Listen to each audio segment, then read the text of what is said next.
जैसा कि आपने देखा, प्रधानमंत्री मोदी जी को रुपए की गिरती साख और आबरू की कभी बहुत चिंता होती थी।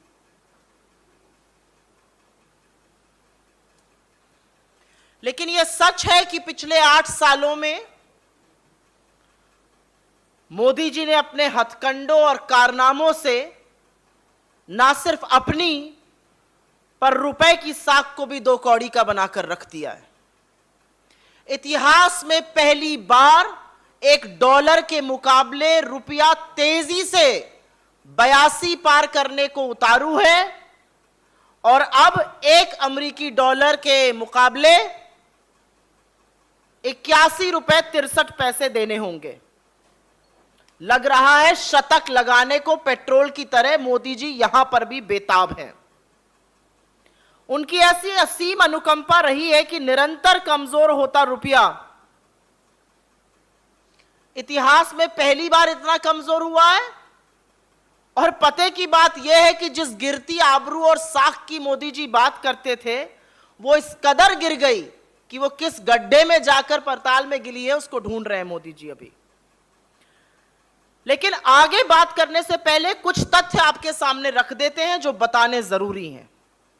ठीक 1 साल पहले $1 के मुकाबले सितंबर 2021 में रुपए का मूल्य 73 था। ठीक 1 साल पहले $1 = 73 रुपए। आज उसकी कीमत 82 के आसपास है। मतलब 12 महीने में 12% प्रधानमंत्री की साख और आबरू गिरी है।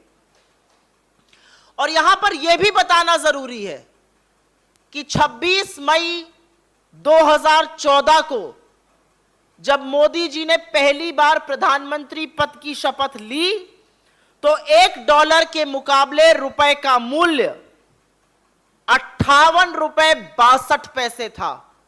उनको रुपया मिला ₹58.62 पे था, पहुंचा रहे हैं उसको 82 पर और 100 पर पार करके ही दम बात मानेंगे। मतलब 8 साल में रुपया करीब 42% रुपए की वैल्यू क्रॉस हुई है। 2004 में 45 पर रुपया, 58 पर हमने मोदी जी को दिया और मोदी जी ने 58 के रुपए को 82 पर पहुंचा दिया। 24 रुपए मूल्य गिरा है। विदेशी मुद्रा का जो भंडार है, जिसकी बड़ी बात करते थे, फॉरेक्स रिजर्व कहते नहीं थकते थे। 1 साल पहले $642 बिलियन, 642 अरब डॉलर थी। 1 साल बाद फॉरेक्स रिजर्व $545 बिलियन पर आकर गिर गया है। $96 बिलियन कम। यह पैसा लगाया गया रुपए को मजबूत करने के लिए, लेकिन रुपया मजबूत नहीं हो रहा है।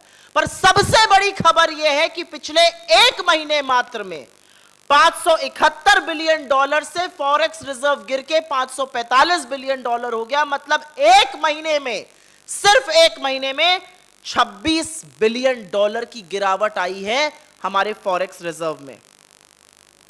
पर अब सवाल यह है कि रुपए के गिरने से आपकी सेहत पर क्या असर पड़ता है? क्या आप पर कोई प्रभाव पड़ता है या यह सिर्फ प्रधानमंत्री की साख से लेना देना है? $1 अगर हम किसी चीज के देते हैं, जो चीज आयात होती है, उसके हम $73 दे रहे थे पिछले साल तक, अब 82 देंगे। मतलब सीधे सीधे $9 ज्यादा। और जिस भी चीज का हम ज्यादा पैसा देंगे, यह मानी हुई बात है कि वो पैसा आपसे ही वसूला जाएगा। हम 80% तेल अपना आयात करते हैं, उस तेल के $1 के बदले हम 73 रुपए देते थे 1 साल तक, अब 82 देंगे। जो $9 का अंतर है वो आपसे ही ऐंठा जाएगा। और डीजल का दाम इसीलिए लगातार बढ़ रहा था। और यह भी सच है कि सब्जी, फल, बाकी सारी चीजें, तो महंगाई को, चीजों को और महंगा करने का काम टूटता रुपया करता है और ऐसे ही आपकी जेब पर डाका डाला जा रहा है। महंगाई का और क्या असर पड़ता है? टूटता रुपया महंगा करता है चीजों को। महंगाई से क्या होता है, आरबीआई तुरंत आती है, इंटरेस्ट रेट बढ़ाते हैं। इंटरेस्ट रेट बढ़ने का मतलब है आपका होम लोन, आपका ऑटो लोन, स्टूडेंट लोन, किसी भी तरह का लोन, ईएमआई बढ़ जाएगी, लोन की किस्त बढ़ जाएगी। अब सवाल यह है कि क्या सरकार कुछ नहीं कर रही है? नहीं जी, बहुत कुछ कर रही है। पानी की तरह पैसा बहा रही है कि किसी तरह रुपया संभल जाए, लेकिन रुपया संभलने का नाम नहीं ले रहा। और जैसा कि मैंने आपको पहले बताया, 642 बिलियन डॉलर का जो फॉरेक्स रिजर्व, जो विदेशी मुद्रा का भंडार था, वो घटकर 545 पर आ गया। 96 बिलियन डॉलर्स सरकार ने रुपए को मजबूत करने के लिए लगाए हैं, लेकिन रुपया मजबूत नहीं हो रहा है। और रुपया क्यों नहीं मजबूत हो रहा है? क्योंकि सरकार की कुरीतियों के चलते इकोनॉमी ध्वस्त है। सरकार की कुरीतियों के चलते उपभोग मंद है, निवेश हो नहीं रहा है, नौकरियां बन नहीं रही हैं, वो चक्र ही टूट गया है। तो महंगाई भी बढ़ रही है और इन्हीं नीतियों के चलते रुपया और टूट रहा है और महंगाई बढ़ा रहा है। अब एक दो चार बातें मोदी सरकार की ओर से कही जाती हैं, तो बजाय वो कहें, मैं ही कहकर उसका जवाब दे देती हूं। एक कहा जाता है, नहीं नहीं, टूटता रुपया बहुत अच्छा है निर्यात के लिए, एक्सपोर्ट अर्निंग में मदद करेगा। आपने देखा वित्त मंत्री निर्मला सीतारमण जब ऑपोजिशन में थी तो कहती थी grave consequences of the falling rupee. अब जब सत्ता में वित्त मंत्रालय की कमान उनके हाथ में है तो कहती हैं we are letting the rupee find its level. तो रुपये पर भी जो मत है वो सरकार में अलग है और विपक्ष में अलग है। तो एक दावा किया जाता है कि गिरता रुपया निर्यात के लिए बहुत अच्छा है। निर्यात के लिए अच्छा होता अगर हम निर्यात कर रहे होते। अगस्त की लास्ट ट्रेड डेटा की रीडिंग आई है और उसके बारे में मैं आपको दो शब्द बता देती हूं। अगस्त की रीडिंग के हिसाब से आयात मतलब इंपोर्ट 37% बढ़कर करीब 62 बिलियन डॉलर पे पहुंच गया है। 37% बढ़त उछाल इंपोर्ट में हुई है। और एक्सपोर्ट कितना बढ़ा है? मुश्किल से 1%। 37% बढ़ रहा है इंपोर्ट और एक्सपोर्ट बढ़ रहा है 1%, और वो पहुंचा है 33 बिलियन डॉलर पे। इंपोर्ट पहुंचा है 62 बिलियन डॉलर पे। आधा है इंपोर्ट का, और ये कहते हैं कि निर्यात पे फर्क पड़ेगा। ट्रेड डेफिसिट, व्यापार घाटा, इंपोर्ट और इंपोर्ट के बीच का 28 बिलियन डॉलर अगस्त के महीने में आया है। एक साल में यह दोगुना हो गया है, दोगुने से ज्यादा हो गया है। तो नहीं, निर्यात पर इसका कोई सुखद असर नहीं पड़ेगा, क्योंकि निर्यात तो हम कर ही नहीं रहे, ऐसी कृपा नीति निर्माताओं की है। अब एक और वाहियात बात बोली जाती है, और यह ध्यान भटका हुआ आंदोलन का एक और मुद्दा है। इसके बारे में भी यह सवाल करें, मैं पहले जवाब दे देती हूं। ये कहते हैं 2013 में बहुत गिरा था रुपया। सही कहते हैं।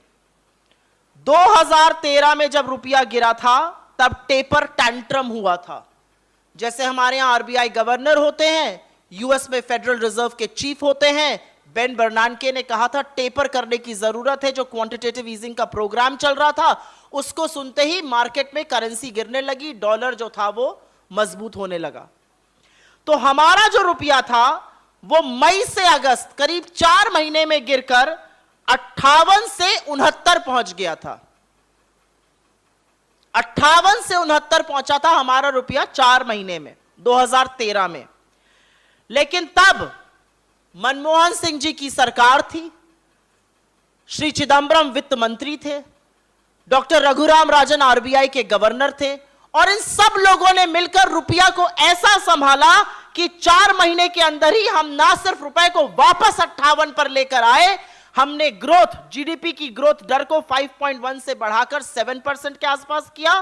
और तो और जो विदेशी निवेशक देश छोड़ के चले गए थे 12 बिलियन डॉलर के, 35 बिलियन डॉलर हम फॉरेन फंड्स वापस लेकर आए। तो रुपए को 4 महीने में 69 से 58 किया, जीडीपी की ग्रोथ रेट को 2% बढ़ाया, और सबसे ज्यादा फॉरेन इन्वेस्टर्स जो छोड़कर गए थे उनके तिगुना वापस लेकर आए। 2013 में हमने यह किया था। आइंदा से कोई 2013 पर सवाल पूछे तो जवाब यह है। मुझे ऐसा लगता है प्रधानमंत्री जब प्रधानमंत्री नहीं बने थे तो रुपए की बात करते थे, कहते थे रुपया गिरता है साख और आबरू गिरती है, यह भी कहते थे कि होड़ लगी हुई है। तो जो अब होड़ लगी है 82 के आसपास रुपए पर, प्रधानमंत्री की साख किस गड्ढे में जाकर गिरी है और कौन उसको ढूंढ रहा है, इसका जवाब जरूर चाहिए। मोदी जी कहते थे 40 पर आ जाएगा, प्रभु 40 पर तो नहीं लाए, 82 पार कराने की उम्मीद है। मुझे बस एक ही आशंका है और इस मंच से मैं वो डर और आशंका व्यक्त करना चाहती हूं। मोदी जी को हेडलाइन में रहना, सुर्खियों में रहना अच्छा लगता है, बड़े बड़े फिगर उनको बहुत अच्छे लगते हैं। कहीं यह डर तो नहीं है कि जैसे पेट्रोल को शतक पार कराया था, रुपए को भी शतक लगाने की तैयारी कर रहे हैं मोदी जी? हाथ जोड़कर आपसे निवेदन है, ऐसा ना कीजिए।